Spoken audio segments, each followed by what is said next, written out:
हे चुकीचं आहे बघा. मी कोणी लावलं होर्डिंग त्याचं नाव पण त्याने दिलेलं नाही आहे, मला खरंच माहीत नाही आहे. आणि असे होर्डिंग लावणं हे मला सुद्धा आवडत नाही.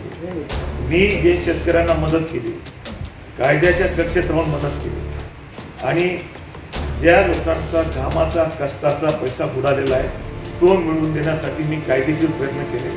त्याच्यासाठी मला शासनाने पगार दिला, सवलती दिल्या आहेत. मी काही तसं फार दुसरं काम केलं नाही. आणि माझ्या भावना एवढ्याच आहे, खरं सांगतो, मी स्वतः शेतकरी आहे. शेतकऱ्यांचे दुःख मी बघितले. शेतकऱ्यांना काय त्रास होतो, कशा प्रकारची वागणूक त्याला सरकारी कार्यालयात मिळते हे पण मला माहिती. तर ह्या गोष्टी मी लहानपणापासून बघितल्यामुळे मी शेतकऱ्यांसाठी मी थोडंफार करण्याचा प्रयत्न केला. आता तुम्ही जे सारंगपूरचे जे 2 व्यापारी आहेत त्या केसचा सुद्धा मी पूर्ण तपास केलेला आहे. मी ती केस जवळपास 30 शेतकऱ्यांना फसवलं आहे. इकॉनॉमिक ऑफेन्सेस विंगला मी तो तपास दिला आहे आणि लवकरच आम्ही टीम पाठवणार.